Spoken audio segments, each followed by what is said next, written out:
again, they got midfielders in behind England midfield, and then they play the ball around the corner, and then it gets played up to Olazabal, who. Cucurella crosses the ball. And he Olmo to Oyarzabal to Cucurella. And then when Olazabal plays it out to Cucurella first time, he kind of underhits it, and you think Walker's going to get there, but it makes the decision up for Cucurella. He has to come onto it, and there's a challenge coming, and when he hits this cross, Olazabal's continued his run. It's a brilliant goal. He gets across the front post there, but it's very tight in the offside. But it's just a completely down that left side from back to front, into middle to front, out wide. Full back forward, great cross in, lovely finish. It was so close, wasn't it, the offside? Yeah, I mean, we're talking 3 or 4 inches. The automated offside obviously is right on the ball. So it was a terrifically well worked goal, but I just feel, and Zubimendi coming on for Spain did a great job as well. But I just feel with England, he's picked a side in every game that hasn't played well, and he's continued to almost pick the same side, particularly in the forward positions. And he's picked a side that's just barely got over the line in all these games. And today, I get it. Before this tournament, if you'd have said to me, Phil Foden can be dropped, I would have said, nah, because he's been too good at Man City. But he hasn't been good enough for England. And we had a lad in Cole Palmer who has been excellent, had a great season, and he's looked much livelier. Now, he played Phil Foden more central, and he played Jude Bellingham out on the left, which didn't work too well for him. Whoa, look at the fireworks behind Mark. But he played Phil Foden to sort of do a man-marking job in Rodri, and that took any sort of forward-thinking play from Phil Foden kind of out the play. He had a poor game, but Southgate didn't do anything outside the box to try and make a change. Even in the team selection, he said, no, we'll roll the same players out again because that's worked really well for us. It didn't really. That's my concern over the last 8 years, culminating and going back to the Croatia semi-final. My lasting thought after watching them is, what if he played him? What if he was a bit more tactical aware? What if he was a bit more proactive, rather than reactive? And that's what I felt watching this tournament. We stumble through, we jump on that side of the group, we stumble through, and we get to the final. And we lose. And I'm just a little bit. I just want to go to Mark. A little bit frustrated by it now, I'm sorry, 10 seconds about that. We all agree during the tournament that he should have changed some players. So why he didn't? That's the only thing I want to say. We can try to find excuses. Oh yeah, Foden had a good season, Saka had a good season, Kane had a good season. But during the tournament, how many times we say he should change? He never did. No. We're joined by Mark now, who was at the game outside the stadium for us now. Mark, this is what happens from an England perspective when you come up against a proper team. Yeah, but I do think there's an element of it being a missed opportunity. I listened to the guys there, agree with Maka in the sense that you just wonder why weren't the changes made. And I think, Harry Kane has been taken off earlier and earlier in games. And you're watching it today. I think I made a note in 38 minutes saying, already it started, Kane can't move. The Spanish defenders are knowing exactly what to do with him. Jude Bellingham was getting frustrated. I don't know if it came across on camera, but just before Kane was taken off, Jude Bellingham lost it with Gareth Southgate on the side of the pitch, as if to say, change something, do something. And Kane was taken off. Now, Harry Kane's only 30, and we're not writing him off here. He was the top scorer in the Bundesliga last season, but he's not fit. He's clearly not fit. And I think when Gareth Southgate goes away and reflects on this tournament, he'll think, I should have had the courage maybe not to pick Harry Kane. A massive call as the captain, but his movement was minimal, so it made it so easy for Spain to handle him. As soon as Kane went off, Ollie Watkins came on, then Cole Palmer. England played so much better. They had so much more freedom. Bellingham and Saka had so much more belief in the players in front of them. They were stretching Spain. So that's a bit of a missed opportunity that had Southgate been a bit bolder earlier. England have got the players to hurt Spain. They've got the players to really catch them out with the pace. But again, just taking too long. It's Croatia 2018. It's Italy Euro 2020. Yeah, we're being wise after the event, but we could see it happening at the time. And Gareth Southgate's job is to see it. So that's why I think it went wrong. Okay, England really haven't hurt anybody in this tournament of any note with the players that they've got that should be doing that. I mean, how many times do you see, and have we seen, one of the best midfielders in the world this year, Jude Bellingham, how many times has he played left midfield for Real Madrid in a 4? How many times? And he spent half the game chasing back to help Luke Shaw. Is that Jude Bellingham's strength? Yeah. I mean, you've been as well putting Jude Bellingham on Rodri. Because I tell you what, that would have put more of the fright and the life out of Rodri, having Bellingham in there, than having Phil Foden. But Gareth Southgate was like, you know what, I'll put a 4 in. I'll put the best goal-scoring midfielder in Europe, and I'll stick him on the left-hand side. We've said this all along, and you know, Gareth Southgate's got England to 2 finals, so it's kind of like, look, he's done really well, but the but is, had a coach, an elite coach, a Champions League coach, a Premier League winning coach had this squad. Yep. I mean, they'd have won it because they wouldn't have picked Kane to start with. Right, I thought Bellingham's had a poor tournament. You know, I thought he did okay in the last 20 minutes when Kane went off, but you know, Bellingham and Kane have had poor tournaments, and I think a proper coach, a Tuchel or Mourinho, and that's the level we're talking about of these players, would have decided straight away that's not working for you. I'll drop Foden, Bellingham or Saka. The 3 don't work together. But Southgate, he just wouldn't make the big calls, and he made the big calls when he had to. Credit to him tonight. He made it early with Kane, but it wasn't early enough in the end. And it's no surprise, is it?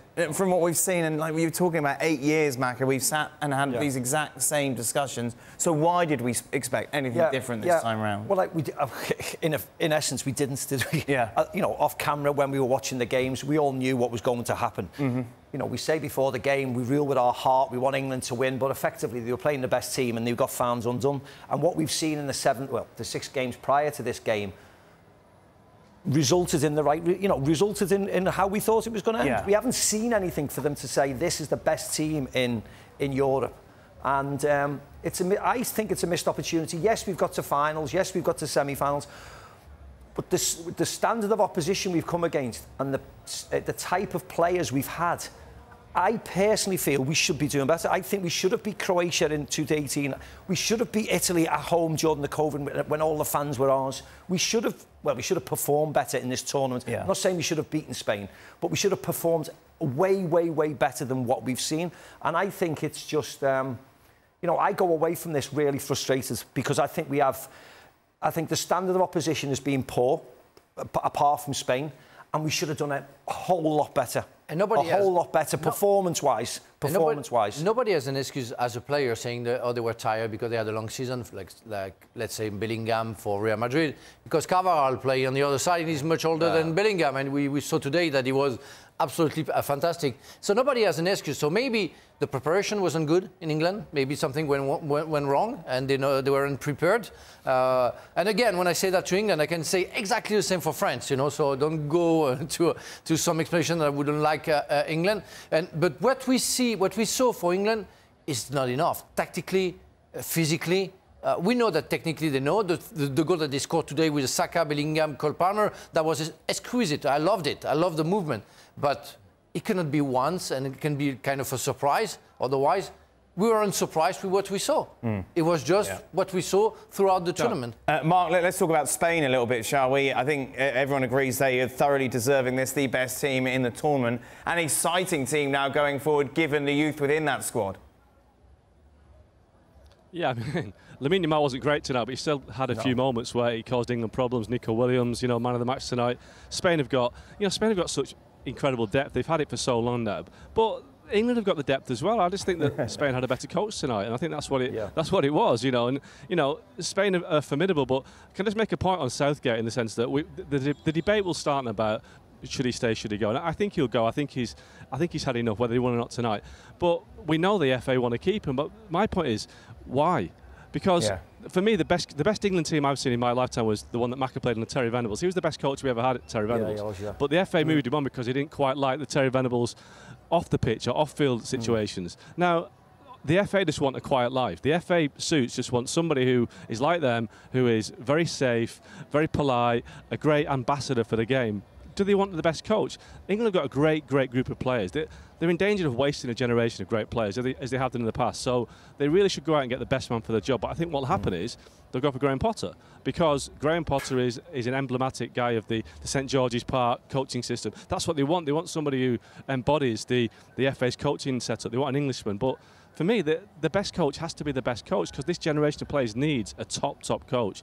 Now, Spain haven't got that with De La Fuente. I have to say, they haven't got a guy that's got Ancelotti or Luis Enrique's CV, but he knows the system he's come through, and the players obviously trust him. So for me, England, the FA, have to look out beyond their shallow pool of talent of managerial talent and go for the best, because they've got a group of players that really, really need a top coach.